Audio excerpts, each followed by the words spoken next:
नमस्कार मित्रांनो, स्वागत आहे तुमचं आपल्या पहिल्या ब्लॉगमध्ये। आता आम्ही आहो नॅशनल हायवे 6वर तळेगावजवळ आणि आता आम्ही चाललो आहो कौंडण्यपूर या गावी। चला तर तिथे गेल्यावर आपण भेटूया। माझ्यासोबत आहे संकेत आणि प्रज्वल। आम्ही तिघेजण चाललो आहे आता कौंडण्यपूरला आपला ब्लॉग शूट करण्यासाठी। चला तर भेटूया समोर।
चला तर पोचलो आता आम्ही कौंडण्यपूरमध्ये। तर आता आम्ही कौंडण्यपूरमध्ये वर्धा नदीच्या पुलावर उभे आहोत। वर्धा नदी तुम्ही पाहू शकता मागं। पूर्ण दुथडी भरून वाहत आहे ही नदी। आता पण खूप साऱ्या प्रमाणात पाणी आहे। जस्ट आताच मान्सून गेलेला आहे, त्यामुळे पाणी पूर्ण भरून आहे नदी। आणि खूप मोठा असा इथे असा रोड आहे, पूल आहे, त्याच्यावर आपण उभे राहून फोटोसुद्धा काढू शकतात। जेव्हा आपण कौंडण्यपूरमध्ये एंट्री करतो, अमरावती वरापुरा रोडवर आहे आम्ही आता जस्ट। तर जेव्हा आपण एंट्री करतो तेव्हा सगळ्यात प्रथम आपल्याला हा पूल लागतो, हा पाहू शकता तुम्ही।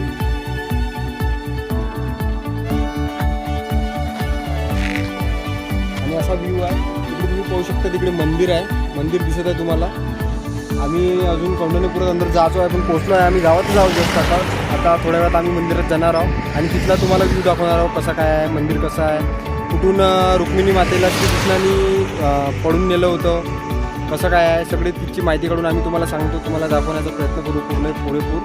खूप सारे मंदिर इथे आहे, महत्त्वाचे काही 2-3 मंदिर आहे। 1-2 जणांना आम्ही विचारलं आहे तसं, तर ते सांगत होते की 2-3 मंदिरं आहेत, तेच महत्त्वाचे आहे। पण बाकीचे असे काही ठळक काही मोजके मंदिर आहे, तुटकत मंदिर आहे, काही जुने आहे, काही नवीन बनले आहे, काही मंदिरांची बांधणी केली आहे, काही मंदिराची बांधणी नाही केली आहे, काही मंदिरं म्हणजे असे कोणी त्याच्यावर लक्ष देत नाही, तर त्या कारणाने ते कसे आहे की पूर्ण त्यांची झिजून गेली आहे आणि खूप जुना इतिहास आहे यावाल्या गावाचा तर यावाला इतिहास तुम्हाला खूप इथे दिसते. खूप भगवद्गीतेमध्ये सुद्धा शायद मला तर तसं प्रॉपरली माहीत नाही, पण काही धर्मग्रंथामध्ये कौंडिण्यपूरचा उल्लेख येतो तुम्हाला. जेव्हा रुक्मिणीच्या इतिहासाबाबत जर तुम्ही जाणाल तर त्यामध्ये तुम्हाला या नगरीचा इतिहास समजू शकतो. आता तर तेव्हाचा तो महल किल्ला वगैरे काही आहे नाही तसं इथं. हजारो वर्ष झाल्या या गोष्टीला, तर त्यामुळे ते गोष्ट पूर्ण संपून गेली आहे. फक्त आता त्या काळातील त्या रूपात असलेले मंदिर आहे. आणि या गावाचे असे दोन भाग पडलेले आहे. एका गावाकडे पूर्ण मानवी वस्ती आहे, पूर्ण म्हणजे असं छोटं कौंडण्यपूर म्हणते त्याला. आणि इथे जिथे मंदिर आहे ते कौंडण्यपूर आहे प्रॉपर. चला तर दाखवूया आम्ही तिथची आता माहिती पाहून घेऊ आपण.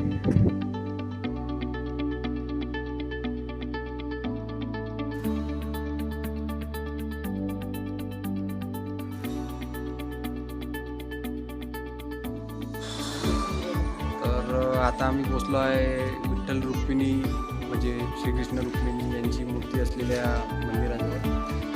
मागं पाहू शकता तुम्ही, इथेच त्यांची मूर्ती आहे.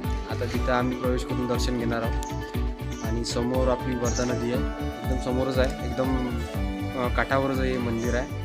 आता खूप मोठ्या प्रमाणात प्रचंड प्रमाणात मोठ्या प्रमाणात बांधलं आहे मंदिर, चांगलं झालं आहे मंदिराचं.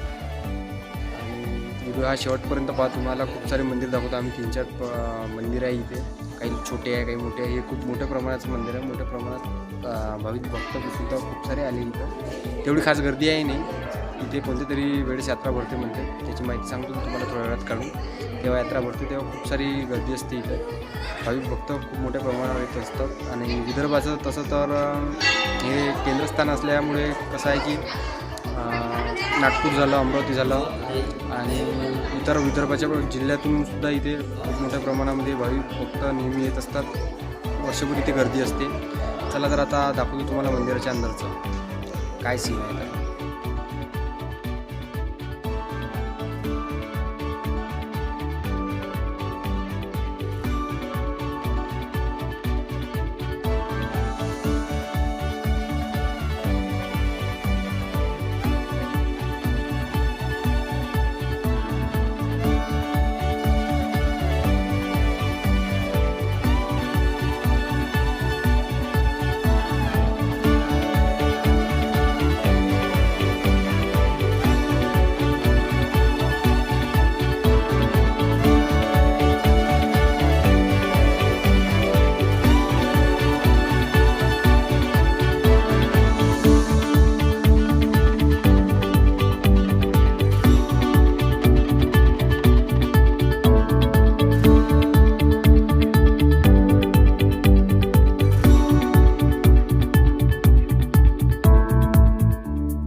तर ते एक खूप आनंददायी असं वातावरण आहे, शांत वातावरण आहे.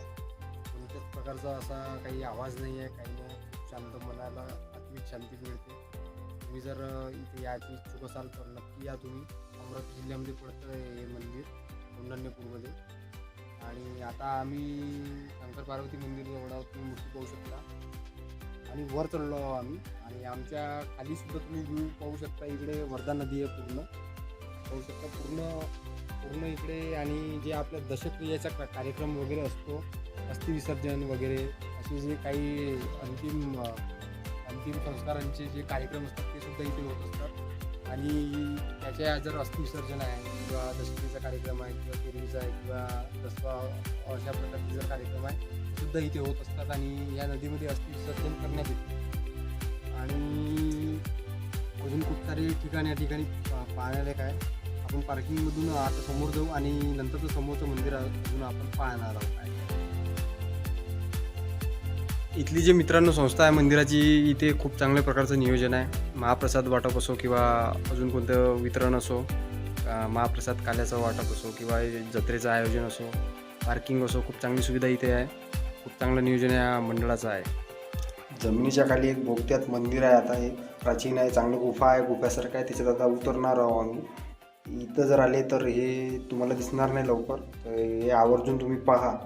खूप साऱ्या लोकांना दिसत नाही आहे, संकेत नाही आहे बरोबर. इथे येऊन शोध लावला आणि प्रज्वलला पण इथचा रस्ता माहीत होता, तर आता जात आहोत आम्ही खाली.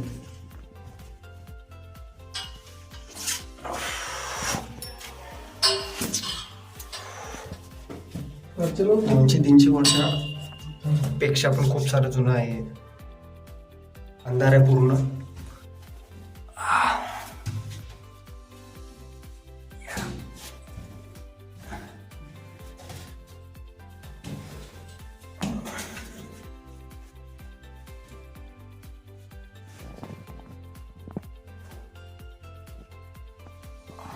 आणि इथे शिवलिंग आहे खूप छोटंसं, आणि छोटासा नंदी आहे. एकदम छोटंसं मंदिर आहे. इथे उभं राहायला सुद्धा जागा नाही आपल्याला. वरतं पण पाहू शकता तुम्ही. शिवलिंग आहे लहानसं आणि छोटासा नंदी आहे. इथचं सुद्धा आम्हाला दर्शन झालं. तुम्हाला अंधारात काही दिसत नसेल आता. खूप एकदम जमिनीच्या खाली आहे आम्ही. 30 फुटाच्या आसपास, 15-20 फुटाच्या आसपास असेल. आणि तरी पण इथं खूप थंड वाटत आहे. बाहेर खूप मोठ्या प्रमाणात ऊन तपत आहे, तरी पण थंड वाटत आहे इथे. तर आता इथचंही दर्शन झालं, तर आता आपण बाहेर जाऊ. बाहेर पाहू अजून काय काय मंदिर आहे, अजून कोणत्या चांगल्या ठिकाणी इथे पाहून घेऊ. चला तर आता आपण बाहेर जाऊ. अजून एका भुयाराचा शोध लागला आहे. म्हणजे आज दिसला आहे आम्हाला, तर आम्ही आता अंदर जातो, अजून पाहतो अंदर काय मूर्ती आहे तिथं. तर हे जास्त खोल नाही आहे, एकदम जवळच आहे. आणि इथं पण तुम्ही पाहू शकता लाईट आहे थोडंसं लहानसं, आणि लहानसं शिवलिंग आणि छोटं आपले नंदीदेव आहे. नंदीदेव आणि छोटी शिवलिंग आहे. बाकी इथे उभे राहायला किंवा काही अशी मोठ्या प्रमाणात जागा नाही आहे. पाहू शकता तुम्ही. छोटंसं एकदम तळघरामध्ये बनवलेलं मंदिर आहे. प्राचीन काळातलं मंदिर आहे. मंदिर फिरून झाल्यावर आलो आता आम्ही नाश्ता करायसाठी. इथेच आपला वरापुरा हायवेवर हॉटेल आहे, तिथे आता आपली नाश्ता करायसाठी थांबलो. पाहू शकता तुम्ही इथे.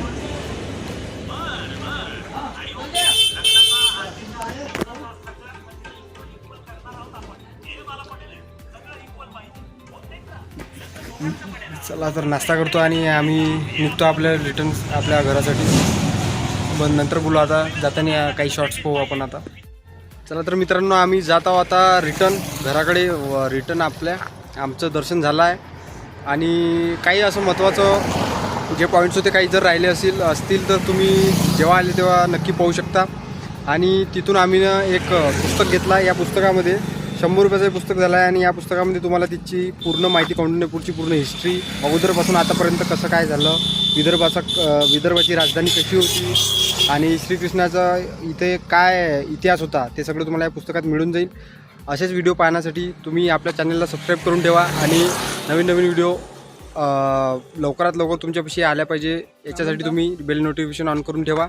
आणि जर तुम्हाला वाटत असेल की हा व्हिडिओ कोणाला उपयुक्त पडू शकतो, तर त्याला शेअर करा. आणि जास्तीत जास्त सबस्क्राईब करा. आणि कमेंटमध्ये तुम्हाला व्हिडिओ कसा वाटला नक्की सांगा, जेणेकरून असेच प्रकारचे व्हिडिओज बनवायला आम्हाला आणखी प्रोत्साहन मिळेल. आणि नवीन व्हिडिओ आणखी येत राहील तुमच्यासाठी. तर एवढं बोलतो आणि ठीक आहे, चॅनलला सबस्क्राईब करा.